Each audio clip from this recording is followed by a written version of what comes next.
Okay, ಇನ್ನು ರೇಣುಕಾಸ್ವಾಮಿ ಹತ್ಯೆ ಕೇಸ್ನಲ್ಲಿ ನಟ ದರ್ಶನ್ ಜೈಲು ಸೇರಿದ್ದಾರೆ. ಸದ್ಯ 14 ದಿನಗಳ ನ್ಯಾಯಾಂಗ ಬಂಧನದಲ್ಲಿದ್ದಾರೆ. 4ನೇ ತಾರೀಕಿನ ತನಕ ದರ್ಶನ್ ಪರಪ್ಪನ ಅಗ್ರಹಾರದಲ್ಲಿದ್ದಾರೆ.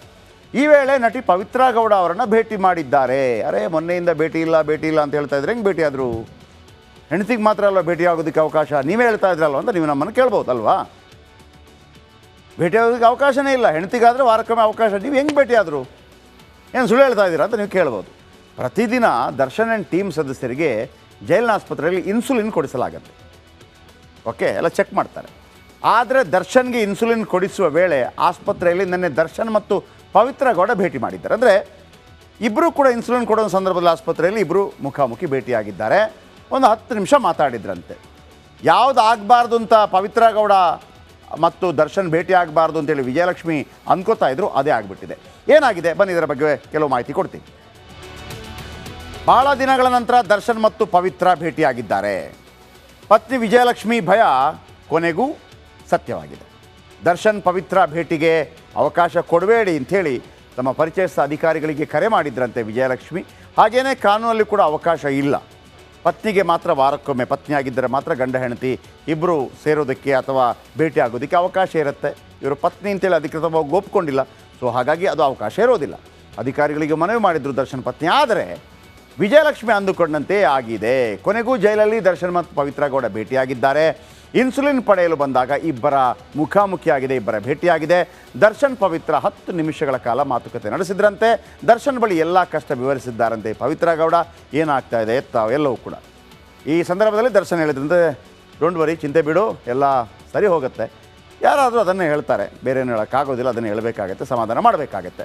ಇನ್ನು ಪವಿತ್ರ ಗೌಡಗೆ ಸಮಾಧಾನ ವ್ಯಕ್ತಪಡಿಸಿದ ದರ್ಶನ್. ಆದರೆ ವಿಚಾರಣೆ ಬಗ್ಗೆ ಎಲ್ಲೂ ಹೇಳ್ಕೊಳ್ಳಿಲ್ವಂತೆ ಪವಿತ್ರ. ಅಂದರೆ ವಿಚಾರಣೆ ಆಯಿತು ಏನು? ಯಾಕಂದರೆ ವಿಚಾರಣೆಯಲ್ಲಿ ದರ್ಶನ್ ವಿರುದ್ಧವೇ ಒಂದು ಹೇಳಿಕೆ ನೀಡಿದ್ದಾರೆ ಪವಿತ್ರ ಅನ್ನುವಂಥ ಸುದ್ದಿ ಇದೆ. ಅಂದರೆ ನಾನೊಂದು ಏಟು ಮಾತ್ರ ಹೊಡೆದೆ, ಉಳಿದದ್ದೆಲ್ಲ ದರ್ಶನನ ಗ್ಯಾಂಗ್ ಎಲ್ಲ ಸೇರಿ ಅವರನ್ನು ಕೊಲೆ ಮಾಡಿದ್ದಾರೆ ಅನ್ನುವಂಥ ಒಂದು ಹೇಳಿಕೆಯನ್ನು, ತಪ್ಪೊಪ್ಪಿಗೆಯನ್ನು ಕೊಟ್ಟಿದ್ದಾರೆ ಅಂತ ಅದರ ಬಗ್ಗೆ ಹೇಳಿಲ್ಲ ಅನ್ನುವಂಥದ್ದು ಇವರಿಬ್ಬರ ಭೇಟಿ ಅಂತೂ ಆಗಿದೆ.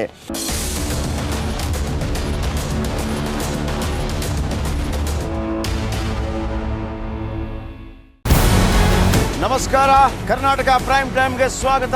ನಾನು ಜಯಪ್ರಕಾಶ್ ಶೆಟ್ಟಿ. ಇಡೀ ಕರುನಾಡು ಇವತ್ತು ರೆಬೆಲ್ ಆಗಿ ನಿಂತಿದೆ.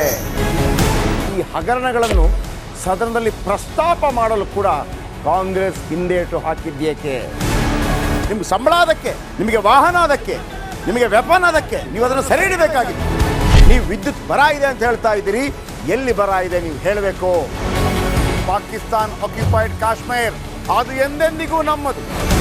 40 ಮೆಷಿನ್ಗಳು ತಂದಿತ್ತು ನೋಟ್ ಎಣಿಸುವುದಕ್ಕೆ, ಅದೇ ಹಾಳಾಗಿತ್ತು. ಮಥುರಾದ ಗಲಾಟೆ ಇದೆಯಲ್ಲ, ಅದು ಸ್ಥಳೀಯವಾಗಿ ಕೂತು ಪರಿಹರಿಸಬಹುದಾದಂಥ ಕಾನೂನಿದೆ. ಗ್ಯಾರಂಟಿ ಯೋಜನೆಯಿಂದ ನಷ್ಟ ಆಗಿದೆ, ಲಾಭ ಆಗಿದೆ, ದಯವಿಟ್ಟು ಹೇಳಿ.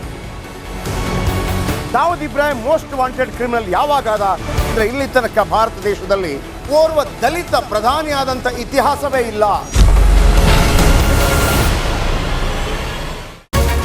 ರಿಪಬ್ಲಿಕ್ ವರ್ಲ್ಡ್ ಆಪ್ ಇದು ಕೇವಲ ಅಪ್ಲಿಕೇಶನ್ ಅಲ್ಲ, ಸಮಗ್ರ ಸುದ್ದಿಗಳ ಸಂಪರ್ಕ ಮಾರ್ಗಕ್ಕೆ ಕ್ರಾಂತಿಕಾರಿ ಬದಲಾವಣೆ. ರಿಪಬ್ಲಿಕ್ ವರ್ಲ್ಡ್ ಆಪ್ ಕೇವಲ ಸುದ್ದಿ ಅಪ್ಲಿಕೇಶನ್ ಅನ್ನ ಪರಿಚಯ ಮಾಡ್ತಾ ಇಲ್ಲ, ಬದಲಾಗಿ ಡಿಜಿಟಲ್ ಸುದ್ದಿ ಬಳಕೆಯ ಹೊಸ ಯುಗಕ್ಕೆ ನಾಂದಿ ಹಾಡ್ತಾ ಇದೆ. ಇದೊಂದು ಬ್ರೇಕಿಂಗ್ ನ್ಯೂಸ್, ಪ್ರಭಾವಶಾಲಿ ಕಾರ್ಯಕ್ರಮಗಳಿಗೆ ಗಟ್ಟಿಯಾದ ವೇದಿಕೆ. ರಿಪಬ್ಲಿಕ್ ವರ್ಲ್ಡ್ ಅಪ್ಲಿಕೇಶನ್ ಈಗ ಲೈವ್ ಆಗಿದೆ. ಗೂಗಲ್ ಪ್ಲೇ ಸ್ಟೋರ್ ಮತ್ತು ಆಪಲ್ ಆಪ್ ಸ್ಟೋರ್ ಎರಡರಲ್ಲೂ ಲಭ್ಯವಿದೆ. ಈಗಲೇ ಡೌನ್ಲೋಡ್ ಮಾಡಿ.